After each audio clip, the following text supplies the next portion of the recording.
Peter, welcome back to the show, man. How are you?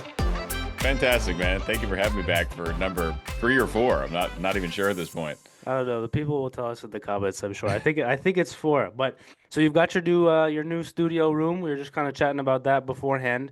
If you want to do, if people listening want the full intro of the Peter Barber story, go back to those episodes. We kind of go into that a little bit more in depth. But do you want to do a quick like elevator pitch for the people listening, and then we'll Yeah, hop into it? for sure. So, hi everyone. My name is Peter Barber. I am primarily a professional opera singer, but during the pandemic also turned into YouTuber and music producer. So I make a lot of my own solo music outside of the opera world, and I'm also in a group called the Bass Gang, and we produce a lot of music. And lately have been working on some other artists. Actually, just in the last 6 months, on short form media, me and this group of people have gotten 150 million views for our music, which is absolutely nuts. So primarily opera, but now doing a lot of other things musical as well. Yeah, I wanted to. So actually, let's do the question from the last guest, and then we'll hop into all because I actually have a bunch of questions I want to ask you because it seems like you and both the group have kind of evolved a little bit since we last Hmm. spoke. But question from the last guest: if there was one project that you could have the time to work on slash problem you could solve in the world, like money, no object, what would it be?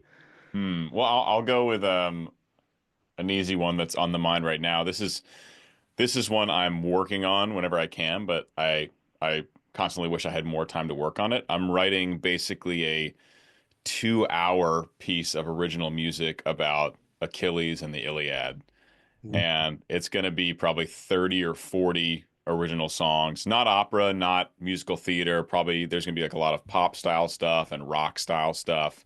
Whatever genre is going to best tell the story, basically, or tell that part of the story. But it's going to probably take me a couple years to write the whole thing. But I am, even with everything else going on, chipping away at that. Damn, I'm excited for whenever that comes out Yeah. because you've been venturing into like all sorts of mixes and mashes of music. Before we get to all that stuff, though, there's one question that I've had in the back of my brain for like Mm. 3 months now that I was like, okay, I cannot forget to ask him that. You were doing a reaction to Linkin Park, What I've Done Live, and you mentioned that Chester was super in tune, and then you made a comment about singing with and without the earpiece Hmm. and how kind of weird that is. And so I wanted to ask you about that. And then, of course, last or earlier this week at the inauguration, did you see the clip of Carrie Underwood singing? I think it was "America the Beautiful" live when the No, I didn't. so. And this kind of goes into that question. So they were gonna play music, and I guess something malfunctioned or whatever. And there's a clip of Hmm. her talking to like whoever's in charge, saying, "I can just sing it." And so she just does it live in wherever, somewhere in the Capitol, wherever they are. And I don't know if she had an earpiece in or not. Anyways, point being, the live performance piece with and without the earpiece, can you like talk to that and what you meant by as kind of weird or like your experiences with it? Because sometimes you'll Yeah. see like on at least when I used to watch American Idol when I was like 12, you would see them sometimes like have it in and then take it out like halfway through. So can Hmm. you just touch on that and like how that works and all of it, I guess? Yeah, there's a lot to unpack. So with the Chester performance, also that was probably pre-recorded, or the stream was then tuned later. Like the people actually there might have heard him singing a little bit out of tune, and then later we like see the YouTube video where they've tuned it perfectly. Because it was freakish how perfectly in tune he was singing. And that's why I Yeah. kept bringing it up. And that's very common, especially for big performances like an inauguration performance, like a Super Bowl Star Spangled Banner or halftime. That is all going to be pre-recorded and then lip sync. They might have some of the live feed going in there so the voice sounds a little bigger or meatier. She But was live for sure because there so was the so this Carrie Underwood this is a unique situation where they have a malfunction and she says, "Eff it, let's do it anyway." That's very, very rare. Usually, a performance on that scale is going to be pre-recorded, lip synced on some way. Now, even if they'll still now lip syncing. I'll just break this really quickly. Lip syncing doesn't mean that you're not actually singing along. It just means the main source of audio has come from something else. So you can be singing along. Like if you're recording a music video, for example, it's unlikely you're just going to be mouthing the words silently. Like if you actually sing along, it's going to look more realistic. You're going to feel it more. But the audio from that is not going to be used in the final professional audio recording. So lip syncing doesn't mean you're silently singing along. You can actually be full on singing along. Um, the in-ear mics for live performance are really important, especially depending on the venue. If you're in a big venue like a stadium that's going to have a bunch of echo, and you don't have an in-ear mic like keeping you in time, basically, often in in-ear mics they'll have click tracks too to keep the singers really, really on beat and remind them where they are in the song. If you have like a big echo in a big stadium, there's no way to stay on time because if you're musical, you're going to recalibrate. And if you hear that delay coming back, you're going to inherently like basically slow down to wait for it. So having an in-ear mic where not only you can stay in sync with the song in time, but also so you can hear your tuning. In a big stadium as well, or a big environment, the tuning it can get really muddy because there's so many sounds bouncing around everywhere. Kind of like singing in a stairwell. It's like those videos you see of us singing in a stairwell. We do so many takes because it's so hard to tune them well because the harmonics and the sound is bouncing every direction. So you want an in-ear mic so you can hear exactly what's coming out of your mouth right back in your ear. Mm. Is it strange to hear? So, for example, like when when podcasters are doing it and they like the first time they're like, "Oh, it's weird to hear yourself as it's going." Is that Yeah, strange also? Because I've never done that with that piece. Like this is just so I can hear you. yeah, But also yeah. I'm not in a studio, so like I don't know. I don't know. But like is it strange as well to hear yourself the first time like as it's going? Hmm. Um, yeah, I would say when you first, it definitely takes like some getting used to, and you're hearing usually a pretty dry signal, meaning there's not a ton of like effects on the signal. So it's just a clean sound, so it's very clear. But most people who are going to be using in-ear mics have done enough like studio recordings and performing to where it might be the first time they've done it on stage, but they will have probably been in an environment where they have heard themselves sing before. Like most studios, you route it so that when you're singing, you hear yourself immediately back in your headphones. Hmm. And so, assuming an artist performing with in-ear mics has done like a high-level studio recording, which they probably have if they're at a point to using in-ear mics, they'll probably be familiar with it on some level already. Mm, that makes sense. So for you as an opera singer where there's no microphone Hmm. and you're dealing with is the opera houses are designed in a way that you don't get that delay like you mentioned in like a arena or something like that because you don't have that. Yeah, so every house has different acoustics. The one I'm singing in this weekend, actually, like tomorrow's opening night for a show. Um, you get a decent amount of feedback, and you do get that delay. But when it's done in an acoustic setting, like the signal coming out of your mouth, because it's opera and we sing so loud, it's so much stronger than what you hear out there. And also, you're right next to the orchestra. Basically, they're like in a little pit in front of the stage. And so there's so much sound happening right here that it just dwarfs everything happening out there. And then especially when people get in the audience, that soaks up a lot of sound as well. So like during our, dress rehearsals, we hear a lot of our sound coming back because the house is empty. But then when there's, over 2,000 people in the house, we don't hear as much coming back. So there's really no issue. The issue in that point is to not try to push to sing louder to hear yourself. You have to just trust that the sound is getting all the way to the back of the house. That's a bigger challenge really for opera singers. Oh, that makes sense actually. I think we talked about the projecting last time. Um, so we don't need to go into that. Who knows? We've talked for like probably 4 hours at this point. Yeah. I have So no idea. Um, you mentioned the stairwell stuff, and we talked about kind of your shift since the last time we spoke. The bass gang is doing stuff with instrumentals now, which is super cool. The Yeah. new EP that you guys put out, the Valhalla Calling one, and those ones super good.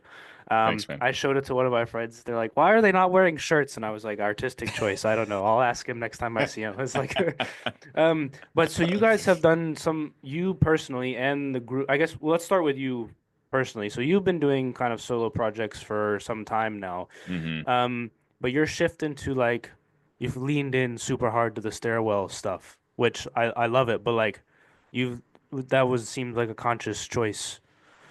Yeah, it's if you have a group of good singers together, which we fortunately do when we go to Nashville, you can bust out a bunch of those stairwell covers. And not only do they reliably perform well on social media, people love the reverby stairwell acoustic. People like the bass voice. They find it interesting. People love Lauren's voice, the big high siren-y stuff. So that combination, we're like, we know these are going to do well.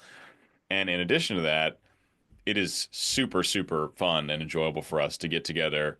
We just sit down. Some of these people we like, I had never met Lauren or Big Brev that first Nashville trip last May. So getting to meet them, getting to meet Tim Faust from Home Free, getting to meet other folks, it's awesome. And getting to meet people you've been working with online in person is great. So there's so many pros. We sit down, we have no arrangement written, so we just make up harmonies, we just make up how we're going to sing the song on the spot. We rehearse it for like usually half an hour, 45 minutes, depending on the complexity of the song. And then we do like a bunch of takes and really try to nail one. So like start to finish, it's really enjoyable and fun for us. Online creators don't always get to work in person with people. I'm still doing opera, so I still get that live interaction, but not all of them do. So it's a blast for us to sing together.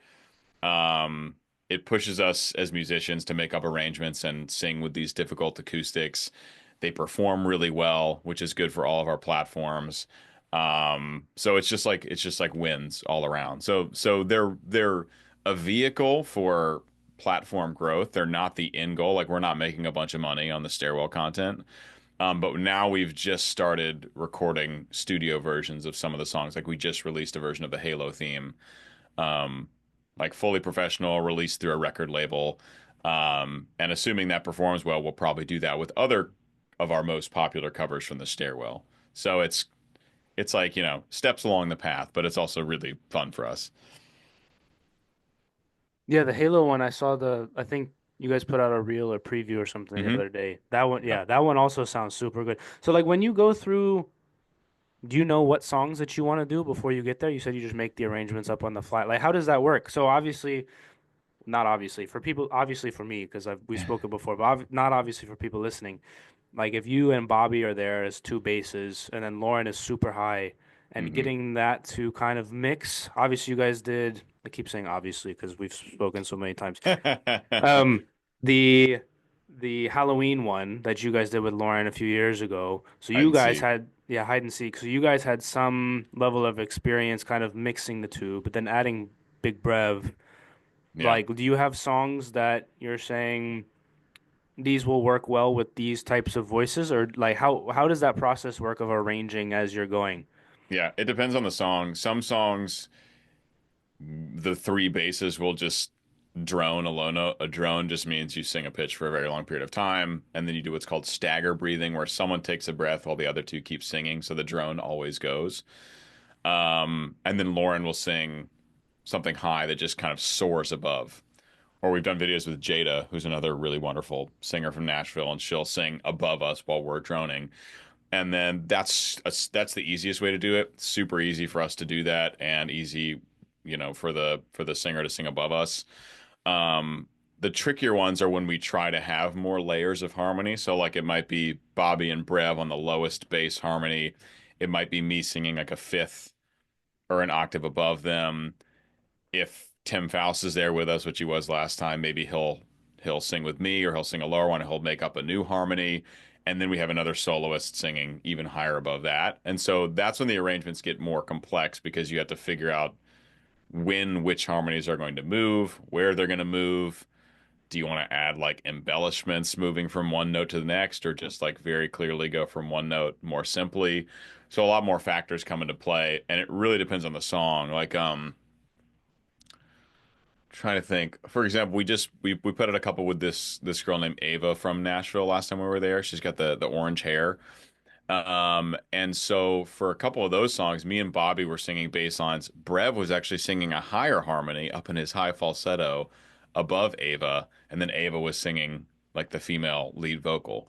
And so it totally depends on the song, and that's kind of the fun part of, you know, we sit down and we figure out what's going to happen in the moment, and maybe we try it one way and we're like, no, this sounds like crap. Let's rearrange it and try something else. So it's also trial and error once we get there. Yeah, there's some songs that seem to like be trending, like the Valhalla Calling one. All of a sudden, like before you guys did it, I guess you guys probably saw it start to pop off, and then you're like, okay, well, we'll do something like this.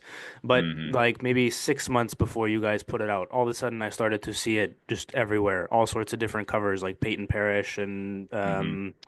Eric, I think is his Eric name. Holloway. Yeah, him like he did some things with it, and there was a few others, and all of a sudden it just started to pop up everywhere on my socials. So there's some that are trending for sure. That makes sense that you would pick those. But do you guys have like do you personally or other members that you work with frequently have ones that you're like, oh, I want to try this one? Yes, that certainly happened because we did so many in Nashville. I think we recorded like 21 or 22 covers. And we recorded different ones based on who we were singing with. So there's a few, but we pretty much know we're gonna do. Like we're gonna do the bass anthem stuff. We're gonna sing Misty Mountains. We're Hmm. gonna sing Hoist the Colors. Yep. Um, we'll check all the Halo has obviously become a staple at this point. So we know we're gonna do all those. And then for other ones, we don't really know. Like, one of my favorite ones from this last trip was doing the Outlander theme song with Jada. I had never seen Outlander, but she was like, "Yeah, it's really simple. The harmonies go like this. We make an arrangement," and it just turned out to be the coolest thing with basses changing harmonies, Jada singing this like really powerful folk song and doing like some claps and stuff while we're doing it. And I had no idea going into that day that we were going to do that song. I had never even heard the song. I had never seen the show. So it really depends who we're with, and sometimes, yeah, so like, what did we do last time that we were? It was the Evanescence song with Lauren Paley, Hmm. "Bring Me to Life." That was like the first one we recorded, and that was another one. It was like, okay, sure, we'll give it a shot and see if we can figure out something that works. And that was one Lauren really wanted to do with us, so we like gave it a shot. For the Christmas stuff, we did Santa Baby with Jada, which we wouldn't have done, without her. We did like a really choral version of Silent Night. It was like a totally different arrangement. We did Grinch with just the three basses singing. Um, Classic. You have to do that one. you have to do the Grinch, right, with the basses. So it really like the arrangement depends on the personnel. The song we choose depends on the personnel. Like what can we make sound good. Um, and yeah, we pretty much just go from there. So we know some of them, and then I would say the majority probably we haven't fully planned, until we get there. Yeah, that makes total sense. I also want to touch on your reactions and analysis videos. You've expanded your like the material that you cover. Hmm. Um, and also you're still doing your podcast. So along with the opera and the group stuff. Yeah. So um the your reaction stuff. So speaking from my own kind of life experience or whatever. Mm. When if I'm doing something, I've got like my things that I do, and for me to like branch out or try something new, I've got to either really make sure that I want to do it because like if you're in a routine where it's like everything's got to be efficient and that sort of thing, like jumping into a new lane can feel a little bit like I don't know, these other things are working for me, do I spend the time to go ahead and do this other thing? With your reactions, you still have the same format, you're just doing different content. But like adding that in and branching out in those ways, did you have did you have to put other things on pause as you're going trip to Nashville? We're doing more stairwell stuff. Um, Mm. we're doing this, I'm working on my 2 hour Iliad piece. I'm Hmm. doing like you continue to add things, which is like super awesome. But from the standpoint of time, you only have 24 hours in the day, and I Yeah. hope you sleep more than like four of them. But I like, I do, shockingly. how does it work as you're adding things? And what's your process for like, yes, I have time to add this, or no, I don't have time to add that, or Yeah. Yeah. Great question. It just shifts. It's shifting priorities. And yeah, getting more and more efficient. I'm reading this book right now called Deep Work by Cal Newport, and it just talks about how incredibly productive and efficient you can be with like deep, undistracted work on one task at a time. And so I realized reading the book, I was like, I've been doing a lot of this for a while, and I think that's how I've been able to juggle it all without going crazy and without losing sleep. Um, but now I'm pretty far into that book now, really thinking more about that. And then a great example would be if I have a big gap between opera productions, for example. So an example would be last summer, I finished performing at the Aspen Music Festival like third week of August. And then I had about 6 weeks until I went to Vegas for a world premiere, a new opera.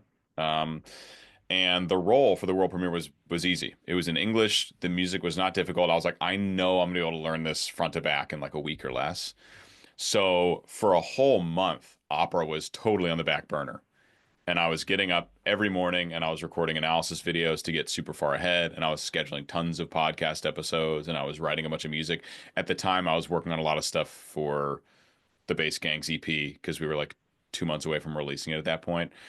And I didn't, aside from, I'll always train my voice because it's good to stay in good vocal shape. But aside from just keeping myself in opera shape, I didn't study any piece of opera for like a whole month. And then as that show was coming up, then I put that back into my morning routine. And I had gotten so far ahead on analysis videos, I could go, 2 months without needing to shoot an analysis video for the channel. So it's like you remove something and you swap something else in, basically depending on what you have to get done. When it gets most tricky, is like now, for example, I'm in the middle of an opera production while I'm trying to write this piece. I'm not super far ahead on podcasts, so I need to start scheduling those. I do have a good amount of analysis videos built up, so I can kind of let that run. But at the same time, I'm always following what's working for the channel and wanting to record more for like what's working. Um, but the hardest to balance is when everything's happening at once, of course. But even in those cases, I've found with the deep work, with focused, undistracted time dedicated towards each thing, I can keep it up without much trouble. It just takes a lot of like discipline. But like I see like I go to bed at a good hour. I sleep well each night. Like I'm not stressing about all the things because I know I can get them done at this point. But yeah, it really is a matter of just like shifting priorities and being really intentional about it. Not being Yeah. like, oh, what am I feeling today? It's like you need to know waking up already what you're going to be getting after, Yeah. basically. 100%. Did the shift in the reaction analysis videos come from like you were running out of acapella things to review, or is that something that you wanted? Like, did you want to branch out, or I guess both, maybe? Yeah, the goal from the beginning with the channel was start out with something where you can get like a really niche loyal following and then branch out from there because I love acapella music and I love talking about it and I can talk about it in extreme excruciating detail sometimes. Um, but I also love so many kinds of music, so I always knew I would want to branch out from acapella eventually. So I still do some acapella stuff, still do some like bass singer stuff. But now, as you've seen, I'll do metal stuff or like harsh vocal stuff, or now recently musical theater, which is killing. And so now I'm enjoying it a lot. So I'm definitely going to record more for the popular musical theater stuff. And so now it's really, I think about what am I interested in, what will be interesting to comment on, and what will perform well on the channel. And those are pretty much the only two deciding factors. Mm, What am I both interested in to comment on, and what will perform well? And then mm. it's just a win-win. Yeah, that's a pretty good combination of things, I'd say. Um, so okay, so that makes total sense. In terms of, well, I guess you haven't shifted so much in your solo projects from the standpoint of like you were already adding in instrumentals and stuff.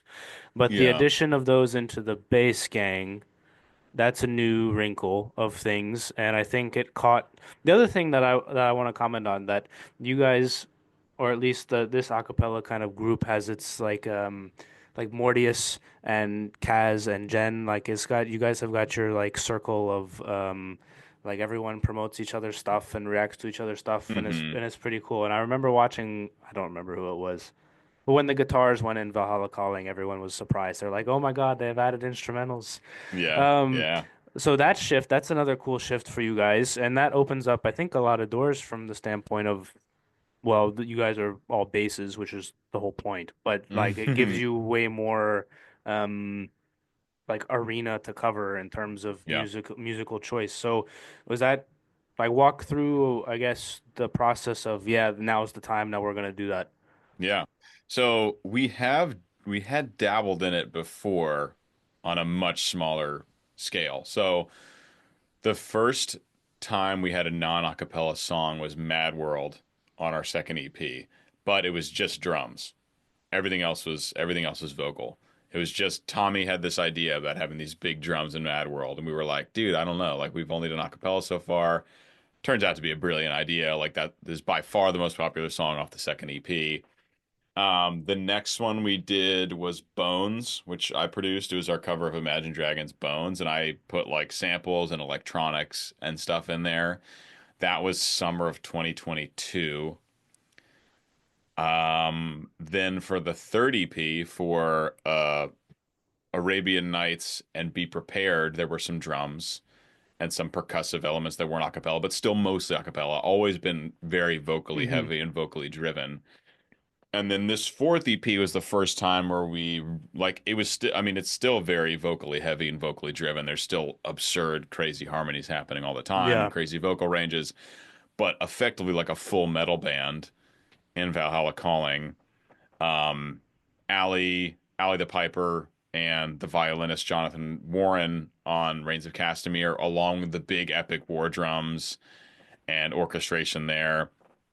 My Mother Told Me is like a total electronic thing that I made for the group. Yeah. So vocal plus electronics straight up. And then Dragonborn, we had basically a chamber orchestra playing with us. So it was the first time that it was almost like equal parts instrumental and voice, both like tons of both. But um, part of it was because for those songs, we felt like they would be served better with instruments. Valhalla Calling, written by Gavin Dunn, aka Miracle of Sound, who's a friend of ours. He's been on my podcast. He wrote that song and it just went absolutely crazy. And there's been tons of covers of it, some heavier, some lighter. We were like, what if we did like a metal cover of it, but with like all basses? Like that hasn't been done before. And so that was, and then Tommy's truly a visionary. So he has this whole idea. He finds these guys in the Czech Republic to record instrumentation for it. And it turns out to be like the biggest hit from the EP. Um, and then yeah, all because we had done it with that one, and because we know we can do a lot with voice, but voice is still limiting to what we can do, and we know that.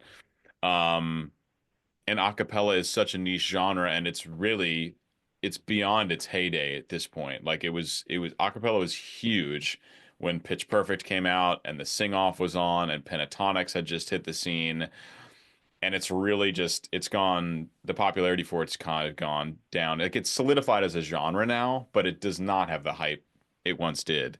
And so we also, while maintaining true to the vocal aspects we started with in the group, we want to expand to band stuff, instrumentation stuff. We want to expand more into original music so that, someday the bass gang can be like a big time original artist. So it's all kind of taking step toward that, and we think putting instruments in is a big step towards that. It'll open us up to a much wider audience of people. Yeah. Feels like I noticed what you meant about the acapella stuff kind of waning off. It was like once everybody realized, like once Pentatonics had done all the stuff that they had done, and I feel like analyzing in 10 seconds, it feels like people were kind of like, all right, like they've shown that all the stuff you could do with voice, it's nuts. We get it. Okay. But we also like instruments, so let's do that too. It feels like kind of that's how it went. Yeah, Um, it is pretty much like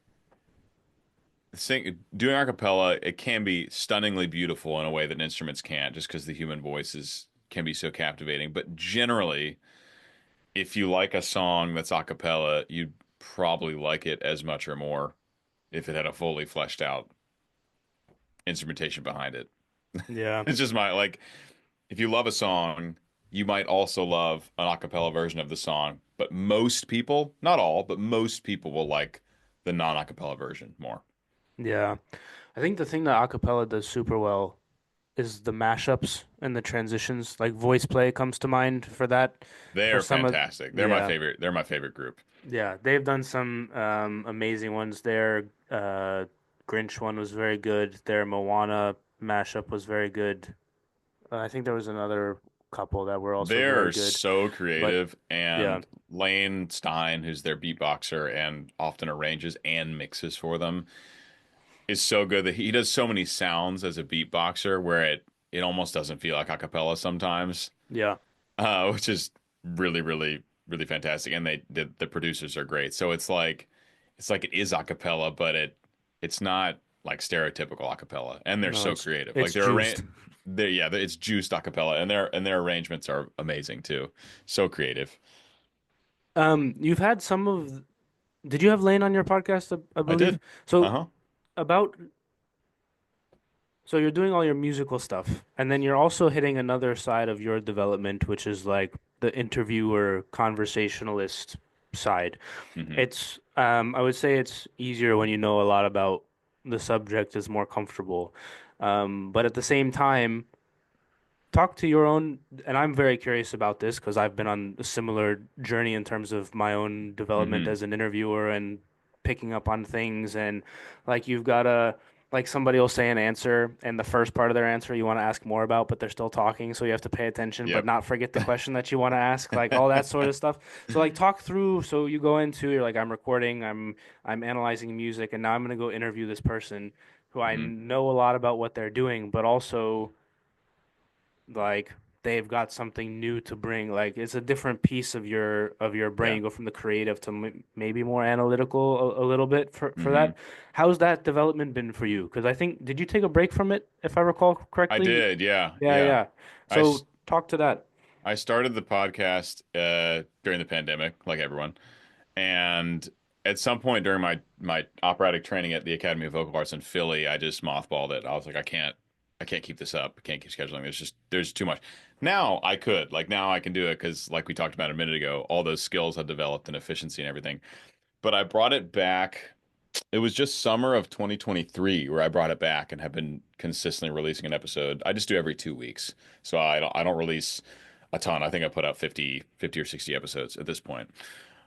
So that makes it a little more manageable. But yeah, the it's very different being a musical analyst because at that point it's like people are there to watch me talk, but the people that are there for the analysis are there to watch me talk about the music. Whereas being the interviewer, you really have to learn to shut up and just let people go. And that's probably been the biggest learning curve, especially something I've been working on that's so hard.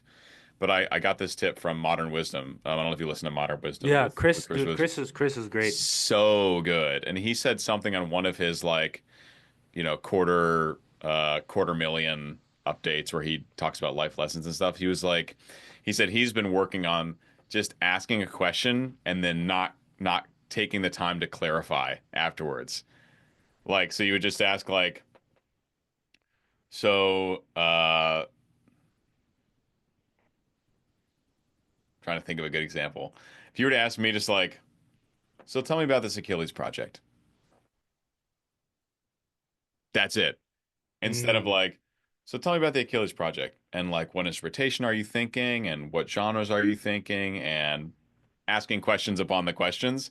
Something I've been working at a lot, which I think is really great to do, and it really puts the ball in the person answering's court. It's just like you just ask one thing and then just let them go instead of asking it and then like giving them lanes to answer in.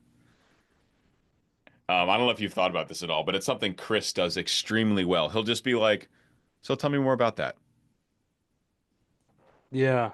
That's it. And then he lets the other person go instead of tell me more about that like this and like this and like this. Just a random tidbit from podcast to podcast that you might find interesting. Yeah, I like that a lot. I I ask a lot of compound questions or questions with a lot of context because for me it keeps, well, one, I've found. So sometimes I do that when somebody will make us say something and I'll be like, expand on that. What do you mean by that? And I'll just leave it there. But Yeah. there's other times, like for the audience, for example, it's I'm letting them know where my question is coming from Yeah. because there's things that they don't know that I know and why I'm asking the question the way that I am. Yeah. So I could definitely probably sprinkle that in more. That's a good tidbit for sure. Yeah, I'm totally with you. I don't think it's the right move to do all the time. Like you said, Yeah. if a question needs more context, especially in a conversation like this, where you're talking to a musician for an audience of probably a lot of non-musicians, Yeah. like it makes a lot of sense for the compound kind of questions. But if you're talking to someone like for my podcast, for example, a lot of people listening are music people. hmm And so like I can ask a musical question and leave it because most of the audience will be right there, you know? Mm. You know what's wild is I don't do that with my soccer ones. Like the player spotlights that go on the soccer channel, I'll just be Okay. like, "Hey, what do you like? What's your pregame routine?" And I'll give one example so like they know where to go. But those are short because Yeah. I know that it's going to the soccer. But for the podcast, like I talk to everyone, so I Yeah, don't have like a you, niche in that way. yeah. Interesting. That's a good tidbit though, and it's good Isn't to note. isn't that interesting to think about? Yeah, I had never thought about it before Huh. until I heard Chris talk about it. The other thing that I heard Chris mention that was super cool was Rogan does this a lot where he'll ask a question in the form of a statement. And I've been, tr Yeah. and Yeah. did you see that clip? I haven't seen the clip, but I know exactly what you're I talking about. I've been trying to do that, and sometimes it works, and other times it doesn't come off on Zoom. And Yeah. so I'll Zoom's just be tough. like, well, all of that. What do you think? And like, I'll have to clarify that. But from a conversational piece, like, there's been from my own perspective. So normally mine go about an hour, and Rogan goes for three, Lex goes for three, a bunch of the other ones go for three, Schultz and them go for two, and whatever. Yeah. Theirs is kind of different because they got like five people in there, and they're just cracking jokes the whole time. Hmm. Um, but they turn it into a conversation. One, because they have a level of wisdom and experience to draw on that maybe I don't necessarily have. But two, the in person makes it a lot easier because you can just talk from the standpoint of like if I am being interviewed by one of those people, there's a lot that I also want to know about them. And so Hmm. it comes into a very like back and forth, whereas I'm just some guy with like a paper background. But but then to try and like mix it in and bring like you have to let people the person that you're talking to know that you also have a level of expertise Yeah. without outwardly saying it. And Hmm. that to the point about the questions comes off in the type of questions that you ask and the context surrounding the question that shows like because there's people that go on and I'm sure you probably notice if you go on a podcast about or like an interview and somebody who knows nothing about music and they're like so why is your voice deep? And then you're like you're back to like basic level one. It's like God, yeah. so you know what I mean though? So Yeah, for you got sure. to show it because you want to make it interesting for the person that you're interviewing as well. And I try to do that a lot. So for example, yours will go out before this person, but I had a friend of mine, Garrett, who was on Love is Blind season 7. Oh, nice. And so Wait. Was that the most was it the DC one. what was the No, I'm thinking of a different. 'Cause I was just thinking. I just had a good friend that was on The Circle, and so Ah, I was trying to. I was like, were they on the same show? No, different shows. Different shows. Okay. so but to that point, after the show was done, he had to go on this like media tour from Netflix. They like sent him on all Sure. these things. And so I'm trying to sit there and rack my brain of like, how do I make this not a repeat of all the other stuff that he done Mm. before? Hmm. Um, because at some point, for people in the social media space, they get asked the same questions lots of times. And Hmm. so you try and like tweak the questions slightly or ask them in a way that they've not been asked before. Um, and then Yeah. once you get to like the level of like you're a very good interviewer, aka Chris Williamson, you can just give a what do you think about that and just leave it there because there's like you're in the room and there's the kind of Hmm. the it's like the unspoken energy or the Yeah. unspoken Yeah. like this is why we're here to have a deep discussion. Yeah. Where some people on Zoom come on, they're like, well, no, like or I've seen it and it's like. interview question one, then interview question two, then Yep. interview question three, and it's like step, step, step, step, step. Yeah. And so I try and create the environment of like it's a conversation rather than Yes. I'm just asking you like, oh, so do you like singing? It's like, yes, obviously. Yeah, I think we have a very similar approach. I mean, when I have a guest coming on, I will have a list of questions, but only as a reference if the conversation for some reason slows down, and it almost never does. Hmm. It almost never does, but I'll have a list of things to ask in case I don't cover it organically, especially things I want to make sure I ask. But that's it. So there's no set. I'll usually bring on the guests, they introduce themselves, just like we do here, and then I'll start with like the most present thing that's happening in their life, and we'll start there, and then we'll go wherever. Great example. I just was it yesterday? No, 2 days ago had Alex Seaver on, aka his name's Mako. He is the executive music producer and songwriter for Arcane, League of Legends, and Riot Games and Riot Music, which is huge. They had like the Yeah. second album, second best album in the world for like a month after release. So big time. And so I knew we were going to focus on Arcane season two and the music he did there a lot. So I had questions pretty much all related to that, and then a few afterwards. And of course, we start out by saying, I was like, basically, like, you had a different responsibility for Arcane season two than season one. Walk me through everything you did, everything you were involved in for season two.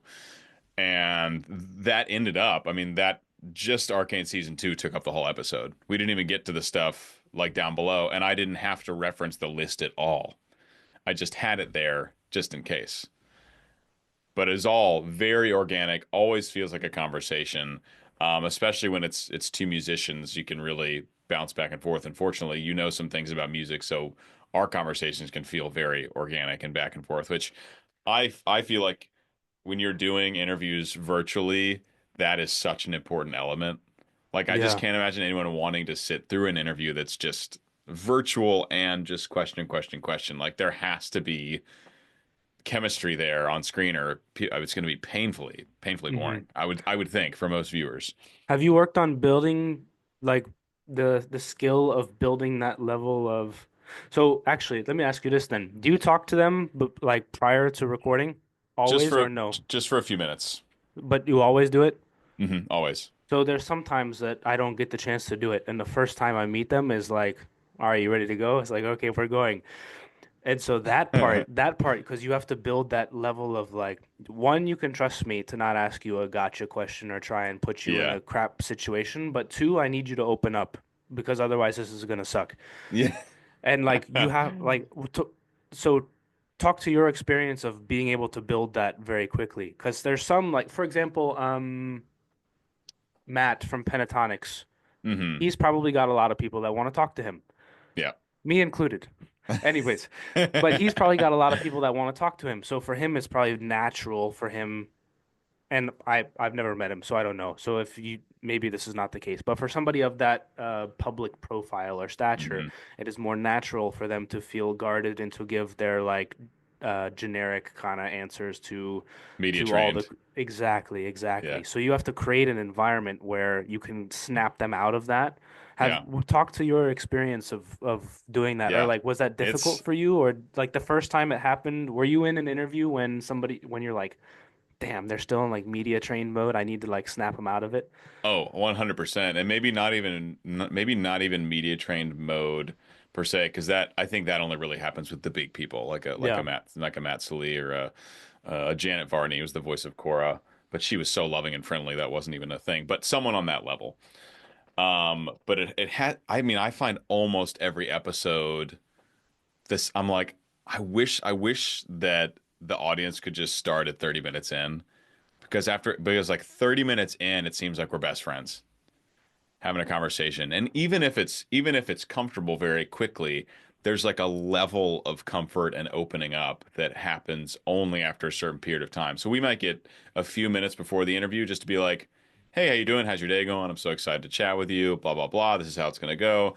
And that establishes a good level of comfort, good enough to start recording at that moment. But like the second half of the episodes are like fucking money Yeah. because the walls are down. One my probably the best example of this is there's an opera singer named Will Liverman, one of the best baritones in the world, maybe the best, like phenomenal singer. But the first half of the episode, he was very much like this is an interview kind of thing. But then by the second half, we were really jiving back and forth and having a great conversation. And it was kind of like night and day. Um, I don't change my approach really. Like from the beginning, I'm going to try and be relaxed and comfortable and open, even if I'm not getting much energy in return. And I find event if I do that long enough, no matter who it is, the walls come down and then it becomes a really organic thing. I think one reason or another reason that Chris and Shirley Rogan as well, why their podcasts are so good. I mean, like you just can't get any better. Like they're incredible interviewers, incredible listeners. I know at least Chris, and I'm guessing Rogan too, spends a lot of time with his guests before they get on. Like he always like they'll go out to lunch. They might even be together for like a couple days in whatever city, tootling around, and then they get on camera. And so it's like they've had so much time to get comfortable with each other. Many of the subjects they've already talked about over dinner or over lunch or whatever. And that's an element we don't have the luxury of. No, Like unfortunately. for every guest, I'm not gonna be like, okay, the day before we chat, let's get on and just hang out for 3 hours. Yeah, I'm gonna fly you out, buy you lunch. It's like, this doesn't. I know Sean Ryan does that. They go to breakfast that morning, but his interviews. Do you know who that is? I don't know, Sean. No. He's a former Navy SEAL and Okay. CIA kind of. So he's in that sort of world, and he's had some like his interviews get very it's very heavy often Mm, because it's like special operators telling stories of when they were in the Middle East or whatever. And he yeah, and his heavy. his go 6 hours. So like the ones with the special operators. So what they do is he starts from like where'd you grow up and then into like whatever story they have. So his like the ones with the guys from his community go super long. And then he does like various ones. Like he had Trump on for like an hour and things like that. But 6 hours his is crazy they long. they take breaks though. It's not like six Yeah, in one shot. But he always says, "Oh, we were talking about this at breakfast, or we were talking about this last night at dinner, exactly. or whatever." And to that point, yeah, it's like it makes it a little bit easier where you can do the icebreaker off camera and you don't Hmm. have to spend 30 minutes, 25, 30, whatever the time is doing that. For me, that's one of the other reasons why I started the question from the last guest thing because it's a Yeah, very easy like way to keep continuity between the episodes, even if they're so like these three or four are the questions will be out of order because of people are releasing yeah. books and whatever. Um, but it's a easy way to keep continuity and then do the icebreaker. So I explained to them before, I'm like, hey, I have a surprise for you. And then I'm like, so you're gonna get a fun question. And sometimes I leave it like, ooh, if this one will be fun. You ready? Record. And so then they're like in it, but they're kind of excited sometimes. So I don't Yeah, know. There's yeah, been weird kind of techniques that I don't know. It's strange, and every person is different as well. Some you yeah, get on and you have yeah. immediate rapport with. Well, I'm sure you have this similar as Hmm. well. Hmm. Um, Yeah, some people are less guarded. yeah. And they might be big people. They might just be really casual to jump on and chat. And then you can tell the difference too with guests you've had on before. Hmm. Like Mako and I, the guy that just came on for the second time, because we chatted after season one of Arcane as well. It was already a very comfortable chat the first time, but even more so the couple days ago. Like right from the beginning, it wasn't just like, "Hey, who are you? Let's get to feel it out." It was like, "I'm so glad to be here again. Hmm. Like, how you doing? Let's just jump in." Or like Bobby, who's been on like 3 times and who I know super well at this point. Like it's from the first second, it's just two good friends Yeah. having a conversation instead of two people feeling each other out and then becoming friends, halfway through. Yeah. Those are nice because in terms of prep time and then also like there's a level of comfort where it's yeah, I'm gonna get to talk to somebody I know well. We'll chat about whatever, and you leave kind of feeling good about it. I think I don't remember if it was Hmm. Jordan Peterson or somebody mentioned like when you have a really good conversation with somebody, you always feel good because you're exploring things together and finding answers Hmm. and whatever. And when you already have that rapport, like for this is fourth time for us, it's like settle in super easy and just off we go. And it's Yeah. nice and it's good. And to your point, I think we've just been chatting for the last 25. We haven't talked about projects and for the last whatever, but it just Yeah. goes and it's good. And it's Yeah. part of it is because, well, we both are in the same kind of, we're exploring ways to make our own craft in this specific thing better. Yeah. And it's like, it's good to bounce ideas off the other. Yeah. How many episodes are you at, by the way? 201 have been released, and I've got Wow. 200. Congratulations. thank you, man. You were almost 200. That would have been cool. Mhm. Not to take anything away from 200 because that was a good episode as well. But um, and then I've got three more recorded, so I'm on like 204 or 205 right Damn. now. And you release weekly? Yeah. Amazing. So from That's a ton of episodes. it's been weekly for the last 2 years. I don't think I've missed a Monday in like 2 years. So Amazing. the first couple years was more like hit and miss because when you've got like 20 episodes and you're asking people to come on, they're like, no, you're some Yeah. random guy. And then you stick the extra zero on the end, and all of a sudden people are like, oh, yeah, I'll come on. It's Yeah. like, okay, sounds good. Yeah. Experienced podcaster. Something like that. Well, you're on 60 yourself, so you're going, and then you've got all the other projects. Yeah. Have you found it have you found that people recognize you at all in places that you don't think and slash or talk to you like they know you because you've got so Yes. much time? Yeah, talk to that. Yeah.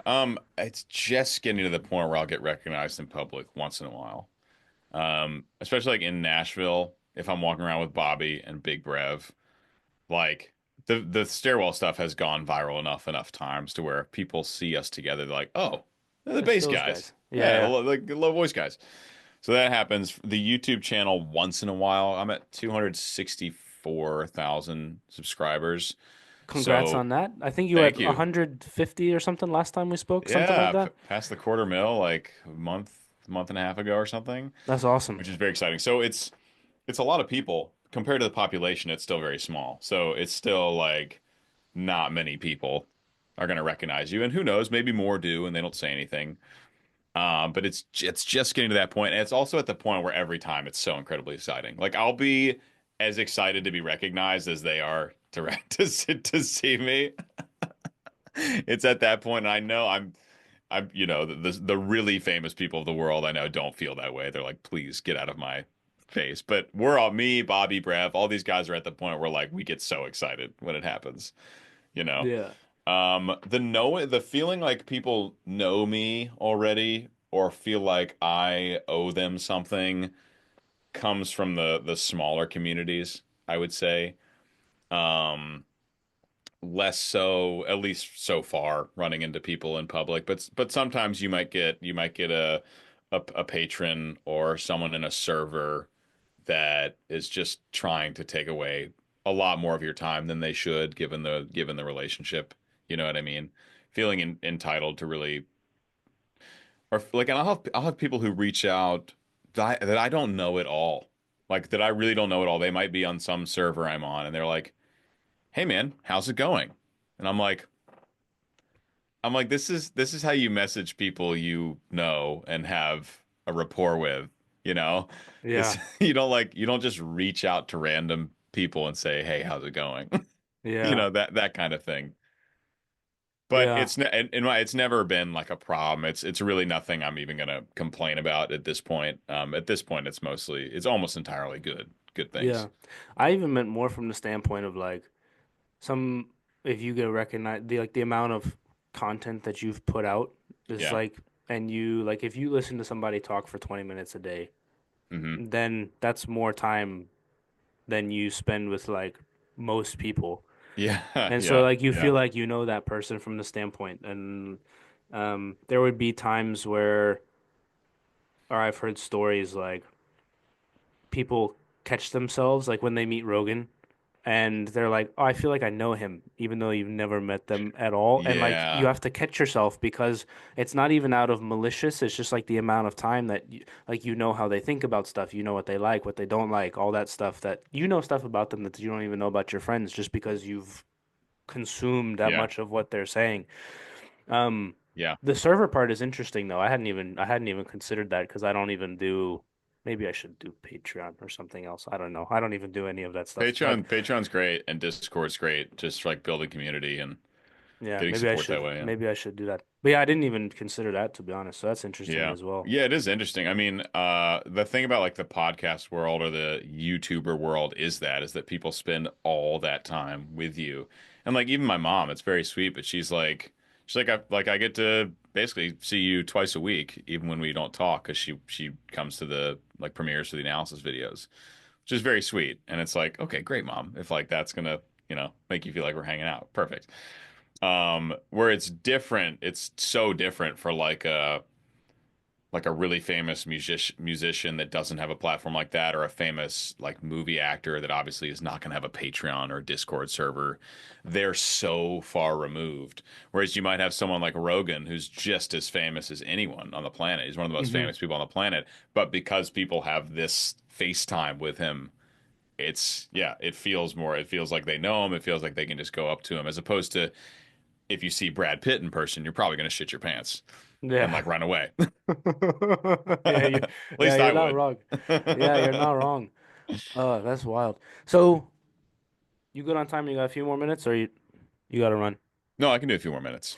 Okay, so let's we'll wrap with like what's next down for you guys, for both you personally, bass gang, opera, podcasting, obviously stuff that is under wraps, keep it under wraps, of course, Yeah. but stuff that you can Um, what do you got let's going on in the see. future? What can I announce? I have a cover of I Can't Hear It Now coming out very soon. It's from Arcane season 2. So the guy I just chatted wrote it, which is crazy. But I have a cover of that because I've been so busy. I hired someone to create an instrumental on Fiverr. So they created like a basic instrumental. I did all the mixing and mastering, obviously recorded the vocals, edited everything, but I just took that 4 to 6 hour process and gave it to someone else, which is really helpful. But that's going to come out very soon. I'm just getting the cover art finalized. It should be finalized today or tomorrow, and then I'll submit that for streaming. So that should be out in the next couple weeks. The Bass Gang has an original song that I wrote called January, which is coming out exactly a week from as we speak now. So January 31st. That's coming out. And it's really cool because it's kind of like it feels very choral in how I wrote it. I basically took poetry from the public domain and then wrote 4 part, or I guess up to 6 part harmony for tenor, baritone, bass. And we're releasing basically a 2 song single, which you can do, which is cool. So releasing a single, but there's gonna be one version with full orchestration. So I wrote all these orchestra parts as well. That's one version, and there's gonna be the a cappella version. That's done, totally done, like submitted to streaming services, mastering everything, cover art's done. That is coming out one week from today, which is very cool. And the Bass Gang has a bunch of other stuff planned. We're planning to go to Egypt in October Nice. to finally see Marwan for the first time, and we've got tons of projects planned between now and then. I'm obviously working on this huge Achilles piece, which realistically won't start releasing until 2026 at some point. So I'll be, we might chat again before that even starts Yeah. coming out. Um, Tons of opera stuff. Got opera productions back to back to back until basically September. Um, and then yeah, gonna keep the YouTube going, keep the podcast going. But yeah, a lot of stuff on the horizon for sure. Good, man. What's it like talking to somebody who you're gonna cover a song that he wrote? Crazy. I'm such a fangirl of his, and I think he's one of the greatest songwriters on the planet. Does And he knows you're covering it? yeah, I told What him. is like are you is there an added like I hope he thinks it's good. Yeah, I'll probably send it to him. I've done a cover of songs he's been involved with before. But he's very humble for one thing. And he's very mutually respectful. Like he brought up on our conversation that he watched an analysis video I did of his song, and he was like so complimentary about the analysis I was doing, and he was like, "Dude, you were hearing stuff like no one else would have heard, and you picked out this one thing, like you totally caught me on it." And all this stuff. And I was like, this guy is so nice and respectful and humble about like being a musician on a huge scale. And so if he wasn't like that, I probably wouldn't tell him I'm covering one of his songs. but because he's so cool about it, he'll probably even take the time to listen to it. I felt comfortable enough to say it. Yeah. Well, I hope he likes it. I do too. Um, I know you got to run. So, guys, thank you for listening. Links will be in the description as always. Although, if you're here, you probably know who Peter is already, or I hope you should have because he's been on 3 times. Um, any last nickels? No, man, this has been a pleasure. Thanks for having me. We'll do round five maybe when the Achilles piece is about to start coming out. Yeah, let's do it. All right, guys, stay tuned for that. Stay tuned for the stuff that he mentioned, the covers and stuff, the one coming out on the 31st. So this will be out that Monday before. So everyone go check that out. Put the link in the description as always, and we will see you guys next time. Peace. Peace. Thanks for tuning in to the World XP podcast. If you want to watch another episode like this one, click there. If you want to subscribe, click there.